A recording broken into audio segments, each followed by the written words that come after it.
Good morning, children. Today we will start with the eukaryotic cells.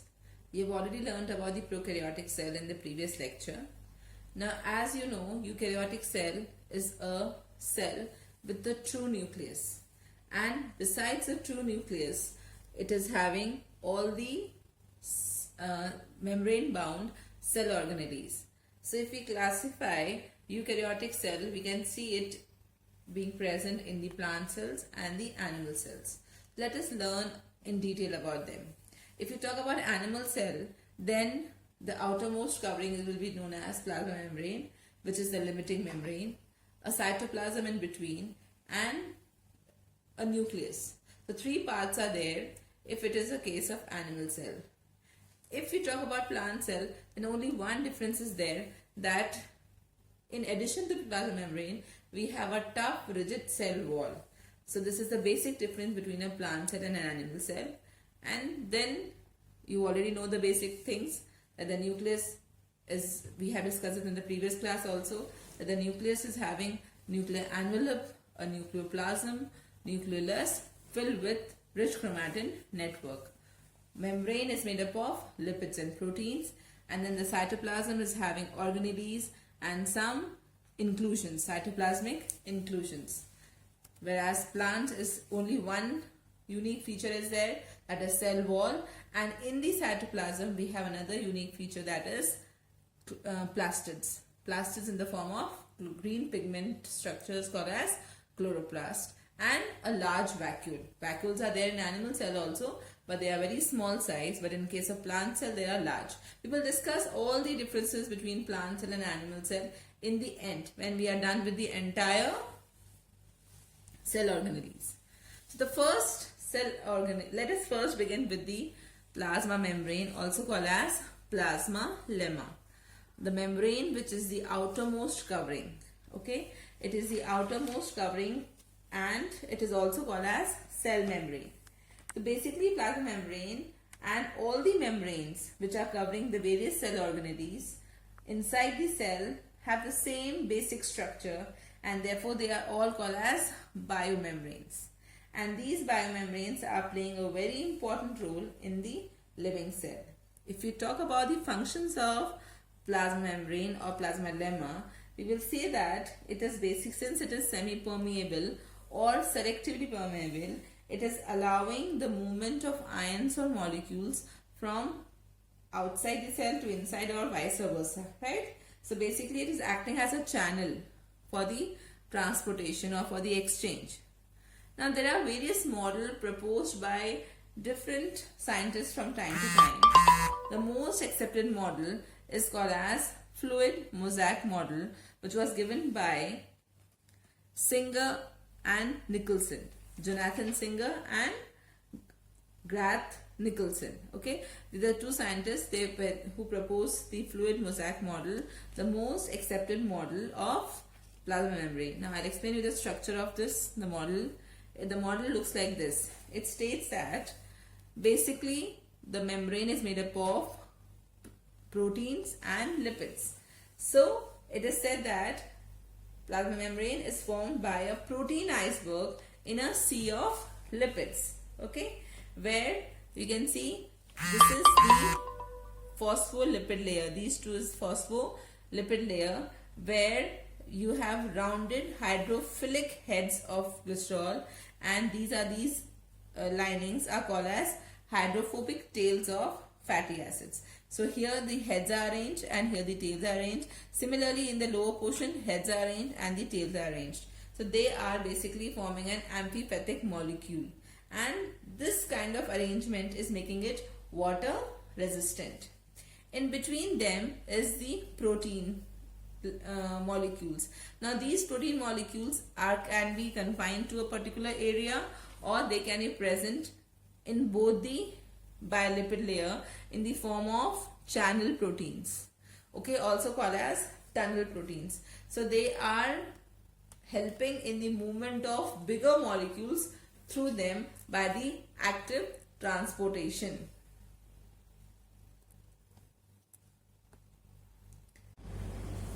Now there are certain proteins which are some intrinsic protein or integral protein, or extrinsic protein or peripheral protein. So you can see the intrinsic proteins here, which are the integral protein, and the one which is present outside are called as extrinsic protein. And some proteins are so large that they are present in both the bilipid layers in the form of a transport channel. So they are allowing the movement of large molecules or large ions through them. Okay, these phospholipid bilayer is basically showing two types of movement. One is called as transition movement. नहीं आ रहा है,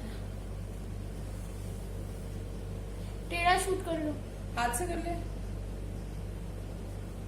हाथ से लंबा लंबा नहीं आएगा. Now children, the proteins are of two types. One is extrinsic protein, which is present on the periphery, you can see here, and the other one is the intrinsic protein, which is an integral protein. Now these integral protein can be very large sometimes. They can be as large as present in both the bilipid layer in the form of transport protein, or you can say channel protein. These act as a passage for the molecules, specifically for the water soluble molecules. Okay. Now the phospholipid bilayer, it is actually showing two types of movement. One is known as transition movement and another is called as flip-flop movement. Transition movement is a movement when the molecules change their position within the same layer, whereas flip-flop movement is a molecules of the two layers can be interchanged. So these two types of movement is shown by the phospholipid bilayer. Okay. Now, as we discussed earlier also, that these heads of phospholipid bilayer is hydrophobic and hydrophilic. So they are acting as a water resistant and barrier. Okay. Now let us talk further about another molecule called as carbohydrates. These are present on the outer surface of the membrane and they are present in the form of glycolipids or glycoprotein. Sometimes in some animal cells, between these phospholipid bilayers, there may be cholesterol molecules present which provides its stability. Okay, so this is the structure which was proposed by Nicholson and Singer. Okay, and they gave the model called as fluid mosaic model, which is the most accepted model. Besides it, there were many other scientists to propose, but this one is the most accepted one, also called as sandwich model. Now let us start with the modifications of plasma membrane. Basically depends upon the function it is performing. Say if it is performing a function of movement, then it may have a flagella. If its basic function is to adhere or to act as a passage to help in the movement of some molecule or some material, then it may have some cilia. So basically cilia or flagella, they are outgrowths. So when and flagella is on, most of the time it is 1 or 2 in number, whereas cilia is present on the entire surface of the cell and it is helping in the movement. So you can see when in the vagina we can see cilia, there are finger-like projections on the cell membrane, which not only increases the surface area of the cell but also helps in the movement, right? Besides that, we can also see there are two more important modifications. One is desmosome and another one is gap junction. Now what is a desmosome? When these are also called as spot wells, that means when there are two cells present and they are far apart, then we need to cement them together. So a cementing protein is present in between the two cells and it is having various fibrils. These are called as cytoskeletal filaments, also called as tonofibrils. These tonofibrils basically support or they adhere the two cells. So if the two cells are far apart, they are welded together by the help of desmosome, and these desmosomes are again the modifications of plasma membrane. The second modification is the gap junction. The two adjacent cell membranes are joined together by protein pipes, each having a diameter of about 20 angstrom. So these protein pipes are basically like connection between the two cells, which is helping in exchange of the materials. One more modification we can see, that is the plasmodesmata. Plasmodesmata are basically the cytoplasmic strands they are like a passage which allows the material from one cell to pass into the other cell. Okay, this apoplastic pathway, symplastic pathway, you will learn in the later part of the plant physiology, so I'm not discussing them here. Just now you just learned that plasmodesmatas are the cytoplasmic strands which help in the movement of molecules or material from one cell to the other cell, and they are basically passing through the primary cell wall. Now children, we will start with the next important part of plant cells, that is the cell wall. A plant cell is having a cell wall, okay, which is very tough and rigid. It is the outermost covering which is protective and a supportive layer. Okay, this is absent in animal cells. That is the reason animal cells does not have a definite shape, but plant cells do have a definite shape. This is because of their rigidity, and this rigidity is provided by a cell wall. Cell wall was discovered by Robert Hooke, and it is the outermost rigid protective layer of specifically present in the plants. So cell wall is absent in animals, okay, and that is the reason plant cells are tough and they have a proper shape. But this is not there in the animal cells, since animal cells does not have a cell wall. So the basic structure, if you talk about the structure of cell wall, then it is made up of two coats. The first one is called as a primary cell wall. The second one is known as a secondary cell wall. Now primary cell wall is the outer, thinner and elastic, and basically it's a living coat, okay, which is present in the meristematic cells and the parenchymal cells. And you very well know that the meristematic cells are the dividing cells, and the parenchymal cells are also having very thin wall. That means they are quite flexible, they don't have a particular shape. So the young cells are having primary cell wall, which is basically made up of cellulose, hemicellulose, pectin and some proteins. Whereas secondary cell wall is present inner to the primary cell wall, and it is present in the mature plants. So when the cell stops dividing and tends to become mature, in that case a secondary cell wall is formed. It is having three layers, S1, S2 and S3, in which the macrofibrils are all oriented in different directions so as to give it a tough rigidity. So it is basically made up of cellulose and hemicellulose, and with this composition it can be a suberin, or it can be cutin, or it can be lignin or silica. So if it is suberin, it is definitely present in the cork cells. If it is cutin, it is present in the aerial part of the plants. If it is lignin, then it is a characteristic feature of the woody plants, whereas if it is in the combination with silica, then it is a unique feature of the grasses, right? Now the two cells, adjacent cells, are binded together by a cement-like structure, and that cement-like structure is called as middle lamella. It is made up of calcium pactate and magnesium pactate. So you can look in the diagram here that this innermost, this dark inner layer is called as middle lamella, okay, whereas this layer is called as a primary cell wall, and here they are known as secondary cell wall, and the macrofibrils are all oriented in different directions so as to give it a tough rigidity. Fine children? Now let us discuss the function of cell wall. Cell wall is basically providing a rigidity, definite shape to the plant cell. So the basic function is protection from the viruses, from the bacteria, from the fungus, so as to protect the cell from various pathogens. Besides that, it is providing a rigid structure, so giving it a proper shape, and it is also involved in transportation of certain materials into and out of the cell. Since the cell wall is tough, it can withstand the pressure exerted by the cells under high osmotic pressure. Sometimes you have seen vacuoles in the cell, large vacuoles are there. So when it fills up with water, it tends to develop a pressure on the cell wall. That pressure is called as osmotic pressure. So this cell can withhold that pressure, the turgor pressure, just because of the rigid cell wall. Okay. Now the next part, just inner to the cell wall or the plasma membrane, is cytoplasm. So cytoplasm is basically an amorphous homogeneous colloidal substance which is present in between the plasma membrane and the nucleus. If we include the nucleus also into it, then it is called as protoplasm.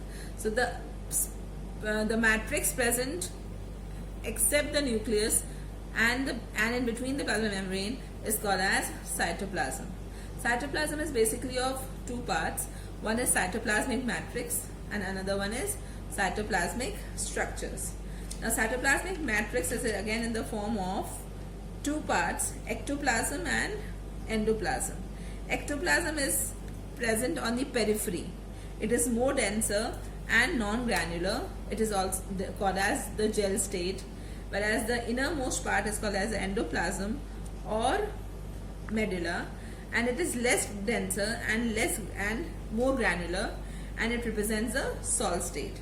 The basic function of cytoplasm is that it is a site of all the biosynthesis. So whatever is formed in the cell is taking place in cytoplasm. Besides that, a very important cyclic called as glycolysis is conducted here, and it provides raw material to various cell organelles. Besides that, it is showing a cytoplasmic streaming movement, or called as cyclosis, which helps in movement of material from one place to the other. So cytoplasm is also an important part of the cell, may it be a plant cell or an animal cells. So now children, this completes the cytoplasm. Now we will learn the various organelles present in the cytoplasm. Okay. Now these organelles, amongst these organelles, the most important organelle is the mitochondria, which was discovered by Kolliker but it was named by Benda. So Kolliker discovered it and Benda named it. Now what is mitochondria basically? Mitochondria is the powerhouse of the cell. That means it is that part of the cell which is performing the cellular respiration. That means it is helping the cell to burn the food and liberate ATP, and that ATP or adenosine triphosphate is utilized by the cell to perform the various functions. So it's a very important part of the cell, also called as powerhouse of the cell. Now let us learn the structure of mitochondria. Mitochondria is basically double membrane structure. Okay, so it is having double membrane, and the outer membrane is smooth and regular. You can see it's smooth and regular, but the inner membrane is thrown into folds, and these folds are called as cristae. Okay, so the space between the two is called as intermitochondrial space, first of all. So first thing you learn that outer membrane is regular. Second thing you learn that inner membrane is thrown into folds, and the space between the two is called as intermitochondrial space, which is very important, where an important reaction of cellular respiration takes place. Okay, this is also a biomembrane, so it is also made up of lipid layers, that is lipoproteinaceous in nature, and it is 30 angstrom thick in size. The outer membrane, that is the outer membrane of the mitochondria, is made up of less proteins. Okay, and while the inner membrane is made up of proteins. That is why inner membrane is more semi-permeable. Fine. The inner membrane, which is thrown into folds, is called as cristae. Okay, and the substance which is present or grounded here is called as matrix. In this matrix, that is in the inner membrane or in the cristae, there are some particles, bulb-like structures called as F0, F1 particles or oxiosomes, which are embedded in this cristae. Okay, and here a very important cycle called as Krebs cycle takes place in the cristae, whereas electron transport chain takes place in the F1 and F0 particles. If you talk about F1 and F0 particle, you can see that this is the base, this is the pedestal, and this is the head. So this is known as F0, F1 particle, right? And it is playing a very important role in electron transport chain or electron transport system, which is basically a process called as oxidative phosphorylation, where the ATPs are generated. Okay, so it is a terminal point. It is the terminal point of cellular respiration, which is being conducted in your mitochondria, F1, F0 particles. Now each mitochondria has about 10,000 to 1 lakh F0, F1 particles.